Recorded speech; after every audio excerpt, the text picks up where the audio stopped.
Labas, aš Tomas Andersonas. Kaip ir daugelis iš jūsų, aš dirbu su kompiuteriais. Man patinka laisvės jausmas, kurią patiriate peržengdami realaus pasaulio ribojimus. Bet kompiuterio ekranas tai dar ir veidrodis, kuriame atsispindime ir patys. Sprendimai, kuriuos priimame ir pasaulis, kurį sukuriame. Jie ir iškelia mums klausimus. Kodėl mes darome vieną ar kitą pasirinkimą? Kodėl teikiame pirmenybę A vietoje B? Iš kur iš viso atsiranda suvokimas, kas mes ir ko mes norime? Pasirinksi raudoną tabletę ir aš tau parodysiu, kiek gilus šis triušio urvas. Ar visa tai nerealu? O kas yra realybė? Kaip tu apibrėži realybę? Pavyzdžiui, aš negaliu tiksliai pasakyti, ką aš čia darau. Aš tik pamenu, kaip šį rytą pabudau su mintimi, jog turiu čia ateiti. Kad man svarbu paklausti žmonių, iš kur mes žinome, jog tai realybė. Sveiki, aš Keanu Reevesas. Daugiau nei prieš 20 metų atlikau Tomo Andersono vaidmenį pirmame Matricos trilogijos filme. Šie filmai padėjo pagrindus skaitmeniniam filmui, kuris leido kurti tokias scenas kaip lėtas kulkos skrydis. Tuomet buvo daug kalbama, kaip skaitmeninės technologijos paveiks kiną. Dirbdami industrijoje, kurioje aktoriai stengiasi amžinai išsaugoti savo jaunystę, mes pradėjome galvoti apie skaitmeninę išvaizdą, kuri gali būti nemirtinga. Sveiki, aš Carrie-Anne Moss. Vaidinau Trinity Matricos serijose. Prieš 20 metų uždavėme savo klausimą, kiek reikės laiko, kad taip lengvai keistume savo veidus ir kūnus, kaip keičiame rūbus. Mums buvo įdomu, kas nutiks žmogaus asmenybei pilnai skaitmeninėme pasaulyje. Ir ką reikš realybė, jei pasaulis, kurį sukursime, nesiskirs nuo esamo. Kągi, pradėkime mūsų pristatymą. Jo pavadinimas Dekoduojant Matricos trilogiją.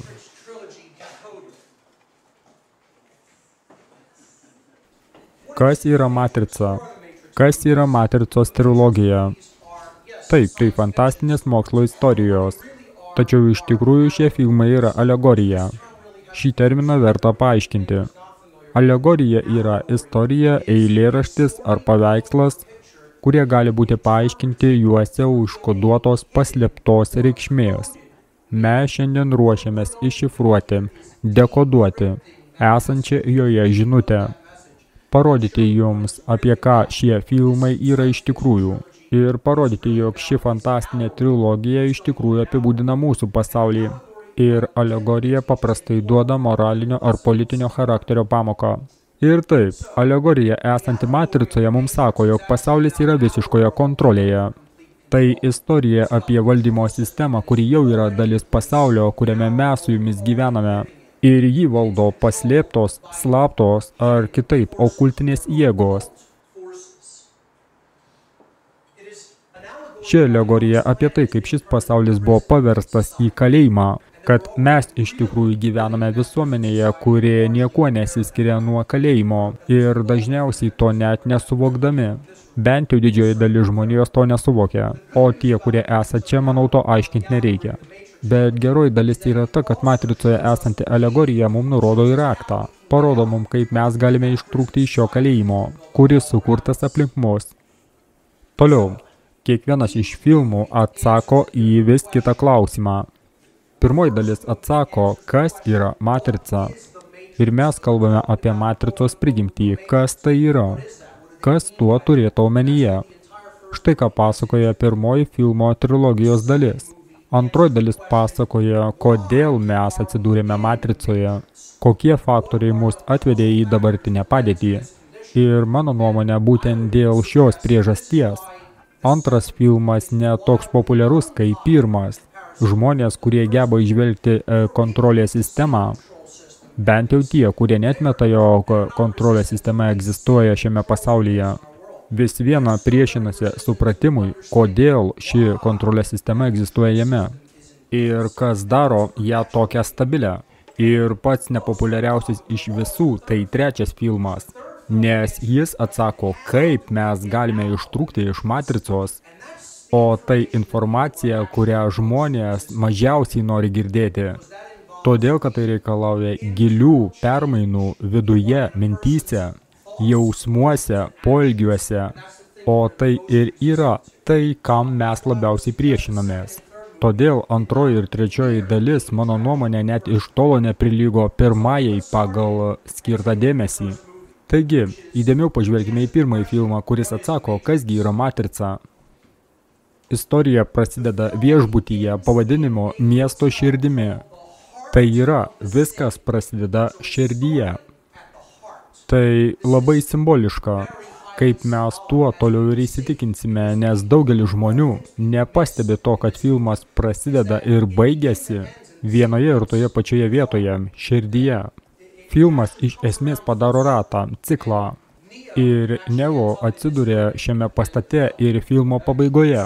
Be to, kiekvienoje dalyje, kiekviename filme, viskas prasideda taip pat dalyvaujant Trinity, dalyvaujant pagrindiniam moteriškam personažui, esančiai pavojuje, kažkokioj sudėtingoj situacijoje. Siužeto pradžioje ją arba užpuola, arba jį kenčia dėl kitos priežasties, kadangi jie atstovauja moteriškąjį pradą, esantį pavojuje mūsų pasaulyje. Pirmos dalies pradžioje ją užpuola agentai, valstybinių tarnybų darbuotojai, štai ką jie atstovauja matricoj. Jie įkūnija žmonės, kurie įgyvendina žmonių gyvenimuose sistemos reikalavimus ir kontrolę. Toliau. Pagrindinis filmo veikėjas, kurį vaidina Keanu Reevesas, yra Thomas Andersonas, kuris dirba programuotoju. Matricos alegorija yra sukurta vien tik apie programinę įrangą bei kompiuterius. Apie programinę įrangą, kompiuterinę, internetą ir viską, kas su tai susiję. Dar vienas dalykas, į kurį niekas neatkreipia dėmesio, tai kad kiekvieno filmo pradžioje, kai tik jūs pamatote pagrindinį herojų, jis miega. Mums duoda užuominą, leidžia mums suprasti, jog mes miegam, nes Thomas Andersonas atstovauja kiekvieną iš mūsų. Jis tai mes. Jis atspindi mus kaip vidutinį statistinį žmogų, kuris yra matricos tinkle ir sapnuoja. Ir jis kompiuterio ekrane gauna užkoduotą žinutę. Ten rašoma, pabusk Neo, nes tai jo hakerio vardas tinkle. Neo, dar pakalbėsime, ką šis vardas reiškia. Matrica tave laiko, užvaldžius tave ir sek baltą triušį. Tai mums primena apie Alisą stebuklų šalyje, bei per žiūrintį stiklą, kur pasakojama apie realybę, kuri paslėpta nuo mūsų akių. Jo kambario numeris 101. Tai tiesiog nenuoroda į romaną parašytą 1984, kurį parašė George'as Orwellas. Ir filme kambario numeris 101 reiškia vietą, kurioje sukauptos visos tavo giliausios baimės. Kambarys, į kurį pagrindinis herojus turi įeiti. Orwello romano pabaigoje jis turėjo jį įeiti. Deja, šioje knygoje labai tamsi pabaiga, o matrica baigėsi gana viltingai. Bet 101 kambarys atstovauja baimę. Čia taip pat matome vienos akies simboliką, kai personažas atsargiai žvilgteli pro duris. Tai scena, kur dar keletas hakerių ateina pas jį į namus, kad nusipirktų kažkokius kodus, norėdami įgyti pas Neo kažkokią nelegaliai įgytą informaciją. Ją moka keletą tūkstančių dolerių filmo pradžioje. Ir vieta, kur jis slepia pinigus, tai knyga, kurioje išpjauta širdis. Knyga, kuri iš tikrųjų įkvėpė autorius, kuriant filmą. Tai reali knyga. Jos autorius Žanas Baudrillas ir ji vadinasi Simuliakrai ir simuliacija. Ši knyga apie tai, kaip mes pasiklydome, kai žiūrime į žemėlapį ir nesuprantame, kur tiksliai esame. Ši knyga, kaip mūsų dėmesys, suvokimas, yra pastoviai blaškomi, kad mes visiškai pasiklydę sapnų pasaulyje. Ir mes įsitikinę, jog simboliai žemėlapyje tai iš tikrųjų realus pasaulis. Ir mes net nekreipiame dėmesio į realų pasaulį. Mes visiškai nekreipiame dėmesio į tikrąją daiktų prigimtį. Štai apie ką ši knyga. Siūlau jums atkreipti ją dėmesį, nes jis su daugybė kitų dvasinių mokymų ir skirtingų pasaulio kultūrų yra matricos filmo idėjų pagrindas. Tarp žmonių atėjusių pas jį prekės, ant vienos merginos peties jis mato baltą triušį. Ir jūs čia galite matyti sinchroniškus įvykius. Jam tik buvo pasakyta sekti baltą triušį ir baltas triušis tuoj pat atsiranda scenoje. Jis nusprendžia priimti kvietimą, atsiduodamas sinchroniškumo srautui. Ir jis atsiduria klube, kur sutinka Trinity. Ir jis niekada anksčiau jos nebuvo sutikęs, bet daug apie ją girdėjo. Štai dalis pokalbio tarp jų. Trinity sako, aš žinau, kodėl tu čia, Neo. Tu ieškai jo? Žinau, nes kažkada ieškau to pačio. Ir kai jis rado mane, jis tarė, jog aš iš tikrųjų ieškau ne jo. Aš ieškojau atsakymo į tą klausimą, kuris varo mus iš proto. Į tą klausimą, kuris atvedė tave čia. Tu žinai šį klausimą, kaip ir aš žinau jį tuo met. Ir Neo atsako, kas yra matrica? Štai kur klausimas, į kurį mes ketiname rasti atsakymą. Trinity sako, atsakymas kažkur šalia Neo, jis tavęs ieško ir jis tave ras, jeigu tik tu nori, jog tai nutiktų. Tai yra čia kalbama, jog jūs būtinai turite turėti tiesos troškimą. Mes norime rasti atsakymus. Ir žmogus, apie kurį jau užsimena, žinoma, yra Morfėjus. Netrukus prie jo grįšime. Ir Morfėjus simbolizuoja tiesos galią. Jis tas, kuris atveria tiesą. Kaip išplėšti žmonės iš matricos tinklo. Sekantis scena mums rodo Tomą Andersoną jo darbo vietoje. Tai įmonė kurianti programinę įrangą. Ir jo viršininkas jam sako, jog jis turi problemų su subordinacija. Nes filmas būtent apie tai. Apie santykį su valdžia, apie mus, kurie tiki šią tvarką. Mes priimame šią sampratą kaip kažką reikšmingo, beje įkūnyta žmogaus kūne, viršininkė. Ir dialogo metu viršininkas jam sako, jūs turite problemų su subordinacija, ponia Andersonai. Jūs tikite, jog esate ypatingas ir jog bendros taisyklės jūsų neliečia. Todėl, žinoma, jūs klystate, ši programinės įrangos įmonė geriausia rinkoje. Todėl, kad visi darbuotojai supranta, jog jie yra vieno aparato dalis. Tai yra čia parodoma kolektyvo koncepcija. Reikia save aukoti kolektyvui ir pamiršti savo unikalumą ir individualumą. Ir jis baigia tokiais žodžiais. Tai reiškia, jog jei vienas darbuotojas turi problemą, tai ir įmonė turi problemą. Toliau rodomi spec agentai, kurie nori apklausti Neo. Ir jis nežino, dėl kokios priežasties jie yra čia.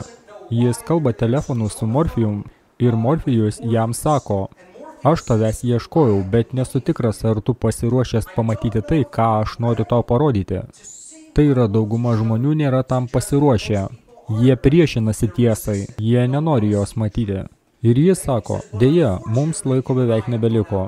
Vadinasi, gyvename momentu, kai metodiškai nėra laiko tai įrodinėti, kad tai tikrai vyksta. Turime apie tai kalbėti ant kiekvieno kampo. Žmonės yra pasirengę tai išgirsti ar ne. Taigi, vyriausybės agentai ateina Neo ir jis nesupranta, kodėl jam yra reikalingas.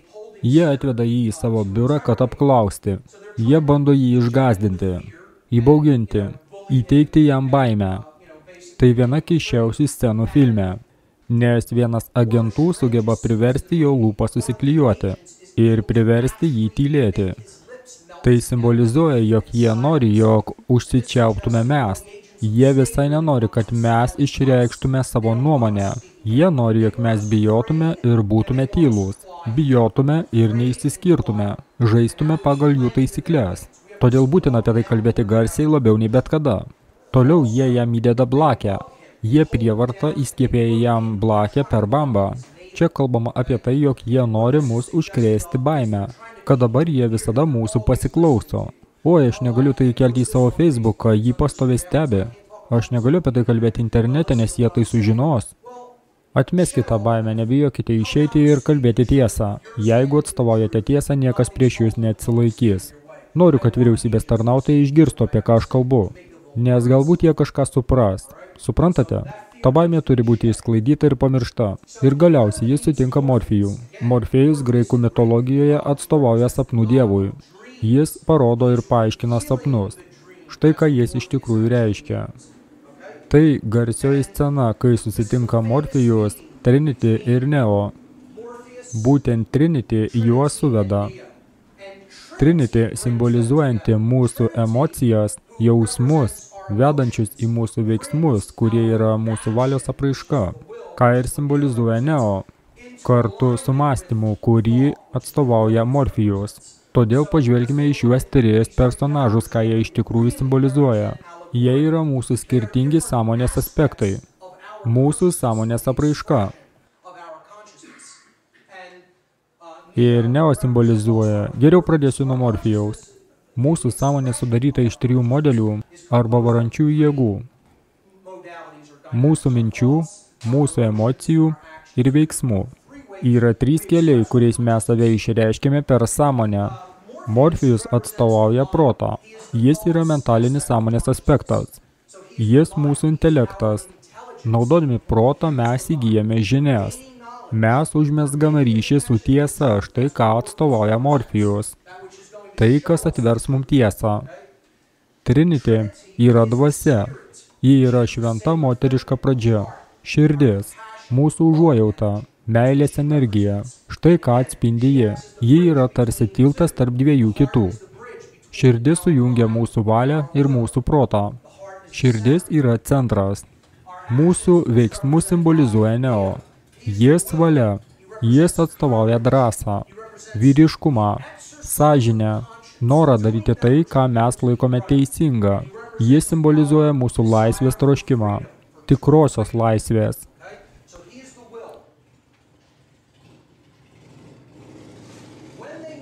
Kai jie pagaliau susitinka, mintys tampa veiksmais, įkūnytais valios.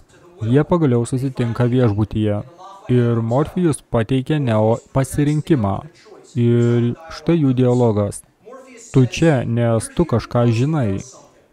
Tu negali paaiškinti to, ką žinai. Bet tu tai jauti. Tu tai jautei visą savo gyvenimą. Jo kažkas ne taip su šiuo pasauliu. Tu nežinai, kas tai, bet tai egzistuoja. Sėdi tavyje ir varo iš proto. Būtent šie jausmai atvedė tave pas mane. Žinai, apie ką aš? Ir Neo atsako, apie matricą. Ir Morfėjus sako, ar nori žinoti, kas tai? Ar nori žinoti, kas yra matrica? Matrica visur. Jie supa mus.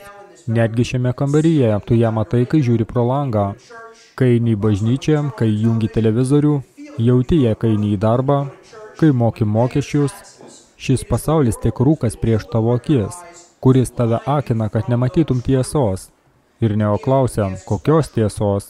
Ir Morfėjus atsako, kad tu vergas, Neo, taip pat kaip ir visi likusieji.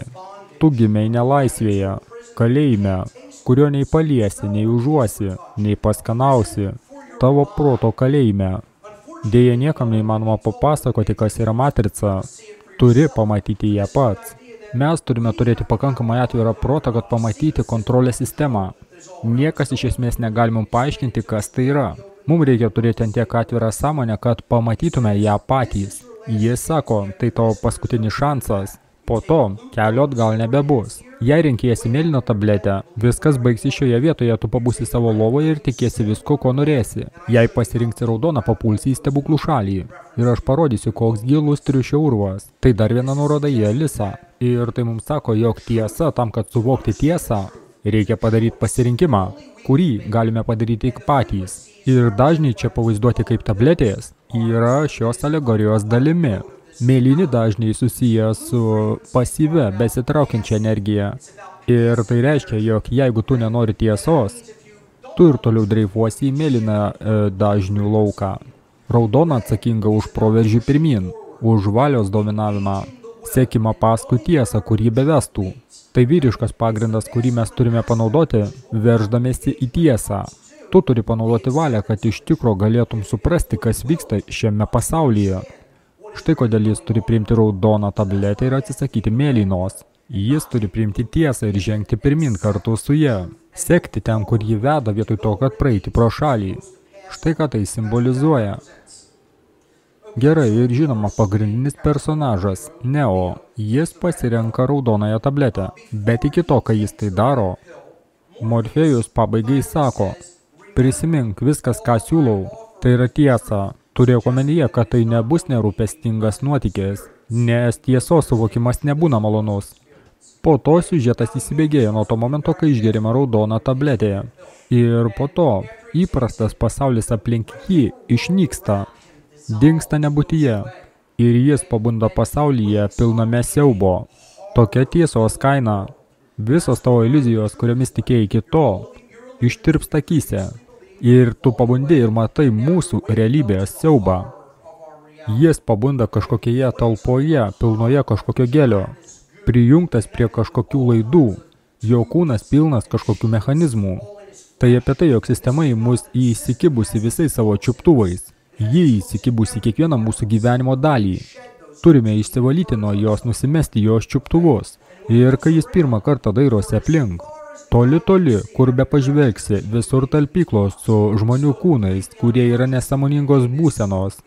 Ir visi jie prijungti prie mechanizmų, kurie naudoja jų energiją. Ir kai jis žiūri žemyn, šis didžiulis bokštas neturi nei dugno, nei viršaus. Nematyti nei pradžios, nei pabaigos. Jis tarsi begalinis. Ir tame ir yra mūsų situacijos siaubas, jog mes gyvename žmonių pasaulyje, kurie vis dar prijungti prie sistemos, kuri neturi nieko bendro su realybe. Jie visi pilnumoj visiškai panirė į ją, priimdami ją ir sutikdami su visomis jos iliuzijomis, kurias jie kiša. Tai yra pagrindinė žiniasklaida, vyriausybė, religijos ir taip toliau. Jie atskirti nuo tikrosios daiktų prigimties. Jie prijungti prie fantazijų ir sapnų srities. Ir jie visur aplink mus, kur tik akis užmato. Tai yra dabartinė mūsų situacija. Toliau filmo herojus rodomas Morfijaus laive. Jie rado ir išgelbėjo Neo. Jis visiškai išsekęs. Jį rado ir paėmė oro laivo komandą. Morfėjus ir kiti filmo herojai. Laivo pavadinimas Nabuchodonosaras. Jie jį pakelia į laivo vidų ir jis labai silpnas. Jis visiškai bejėgis. Jiem reikia atgaivinti jo raumenis, nes jis jais niekada nesinaudojo. Jis gyveno tame rezervuare, jį augino kaip augalą. Jis negyveno niekada kaip žmogus. Visą gyvenimą jis praleido mėgintuvėlyje. Todėl jo raumenys atrofavęsi. Tai simbolizuoja mums būdingą silpnumą. Kai pabundame, kai prarandame atramą iliuzijoje. Ir Neo užduoda klausimą, kai jie dirba prie jo kūno. Kodėl man skauda akis? Ir Morfėjus atsako, todėl, kad tu jomis niekada iki to nesinaudojai. Tai yra, jis niekada nematė pasaulio tokio, koks jis yra. Tu iš esmės iki to niekada nebuvai atmerkęs akių. Niekada nesinaudojai savo akimis. Tu pasimaudavai ant visų iliuzijų, kurios tave supo. Niekada nematei pasaulio tokio, koks jis yra savo akimis. Taigi Morfėjus aiškina jam, kad jie yra laivo viduje, kad jie turi kompiuterinę technologiją, kuri leidžia prisijungti prie matricos. Perduoti piratinį signalą, leidžiantį projektuoti jų sąmonę į šią mašinų sukurtą programą. Mes pradame suprasti, kas vyksta, sužinodami istoriją iš filmo. Šiame kadre galime matyti įrangą, kurios pagalba jie patenka į matricą. O čia matote, kaip jie Neo pajungia prie vieno iš tų krėslų. Ir Morfėjus jam ruošiasi parodyti vieną iš jų sukurtų programų, kurią jie vadina simuliatorium, kurioje jie treniruojasi. Taigi, tai simuliatorius. Ten jis atsiduria kartu su Morfėjum. Ir jie gali suprojektuoti bet kokį jiem reikalingą scenarijų, kurio jiems reikia treniruoti ir mokymuisi. Ir tai priverčia protą suvokti projekciją kaip realų pasaulį. Nors taip nėra. Tai tik kompiuterio generuojama realybė. Ir Morfėjus sako, kai Neo nustebęs klausia, ar tai netikra? Morfėjus atsako, o kas yra tikra? Jeigu tu kalbi apie tai, ką gali paliesti, užuosti, pamatyti ar išgirsti, tai realybė viso labo elektriniai signalai, kuriuos priima tavo smegenys. Tai įprastas tavo pasaulis, koks jis buvo 20 amžiaus pabaigoje, egzistuojantis šiuo metu tik kaip neurointeraktyvus modeliavimas, kurį mes vadiname matrica. Iki šio momento tu gyvenai iliuzijų pasaulyje, Neo. Kitais žodžiais, realybės, kurią jis laikė tikra, paprasčiausiai nėra. Mašinos užgrobė pasaulį. Ir matrica, jo buvęs kompiuterių programuotojo darbas, buvo tik mašinų projekcija, tai nebuvo realių pasaulių. Realiame pasaulyje mašinos projektuoja šią realybę, duodamos maisto žmonių protams gulintiems tuose rezervuaruose, kad žmonės tęstų gyvenimus maitindami mašinas energiją, mentalinę ir fizinę savo kūno energiją. Ir štai koks pasaulis iš tikrųjų. Ir turime omenyje, kad mūsų pasaulis taip pat sugriautas. Mūsų pasaulis visiškai sugriautas. Tiesa sugriauta, gamta sunaikinta, mes patys sunaikinti. Mes sunaikinti kaip žmonės. Ir žemė tiesiog didžiulė dykuma. Ir viską kontroliuoja mašinos. Turiu omenyje, kad mašinų mechaninė sąmonė viską valdo.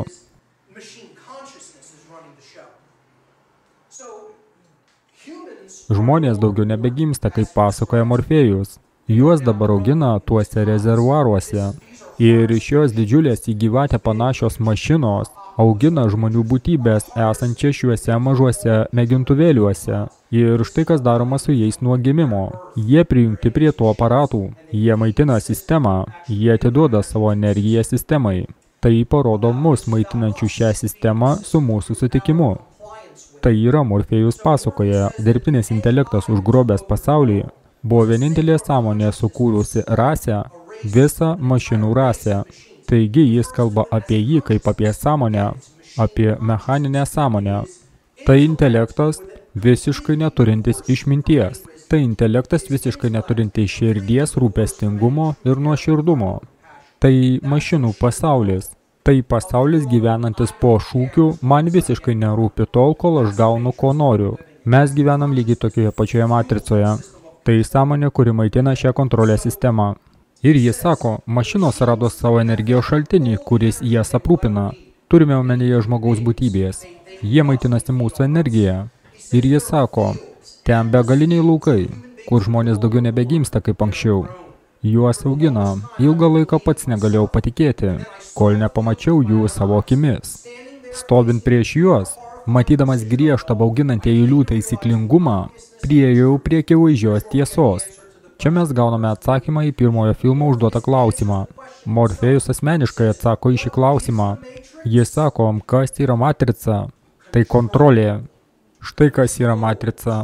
Ir sistema, kurioje gyvename dabar, taip pat remiasi kontrolė. Policinių valstybių visuomenė. Maksimaliai ribotų galimybių visuomenė. Joje žmonės nuo pat gimimo yra bukoj iliuziniai būsenoj. Ir štai kas yra mechaninė sąmonė. Jie laiko žmonės miego būsenoje nuo pat jų gimimo. Jis atsako į pagrindinį klausimą. Štai jis atsakymas. Kas yra matrica? Kontrolė. Matrica tai sapnų pasaulis, sukurtas, kad laikyti mus kontrolėje, kad paversti žmogaus būtybę į tai. Jis laiko rankoje bateriją, todėl kad mes jų degalai. Ir tai su mūsų sutikimu jų sukurtoje kontrolės sistemoje. Ir aš pasakyčiau, štai kas iš tikrųjų yra matrica. Tai ne tik kontrolė, tai ypatingas kontrolės būdas. Matrica tai sąmonės kontrolė. Štai kur matrica iš tikrųjų veikia. Ji veikia proto sferoje, laikydama žmonės miego nesąmoningoj būsenoj, kad mes negalėtume įžvelgti, kas vyksta mūsų realybėje. Tiesiog turi priimti tokią realybę už gryną pinigą. Neo tuo šokiruotas. Jis nenori tikėti Morfėjumi. Natūralu, kad kai žmonės pamato pirmą kartą mūsų realybę, jie stipriai susierzina. Jie bando užpulti tą, kuris sako jiem tiesą. Jie nenori jos girdėti. Ne, aš netikiu tuo, tai neįmanoma. Ir Morfėjus vėl jiems sako, juk nesakiau, jog tai bus lengva. Aš tik žadėjau atskleisti tau tiesą.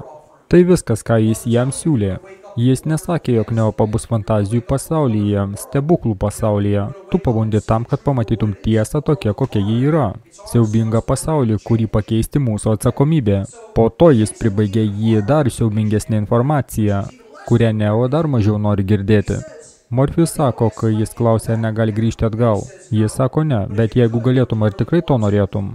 Kas galėtų norėti grįžti į iliuziją, kai jis pamatė pasaulį tokį, koks jis yra iš tikrųjų? Šis pasaulis siaubingas, dauguma žmonių nepadarytų tokio pasirinkimo. Jie ir toliau nori tikėti tuo, neva žino tiesą ir tiek. Ir jie sako, mes nežadiname žmonių, jeigu jie nepasiekė tam tikro amžiaus. Tai pavojinga ir protų labai sunku tai įveikti, nes žmonės, kurie prisitaikė prie šios sistemos, jiem labai sunku tapti nuo jos nepriklausomais. Jie sako, padariau tai, ką padariau, nes turėjau tai padaryti. Kai matrica buvo pirmą kartą sukurta, joje gimė žmogus, kurį vadiname išrinktuoju. Morfėjus vadina jį išrinktuoju. Jis turėjo gebėjimą pakeisti viską, pritaikyti matricą prie savęs. Būtent jis išlaisvino pirmuosius iš mūsų. Atvėrė mums tiesą, kad tol, kol egzistuoja matrica, žmonės niekada nebus laisvi. O kas yra matrica? Kontrolė. Jūs galite pakeisti pirmąjį žodį antru ir alegorija taps akivaizdi. Kol egzistuoja matrica, Žmonės niekada nebus laisvi. Kas yra matrica? Kontrolė. Kol egzistuoja kontrolės troškimas, jūs niekada nebūsite laisvi. Niekada.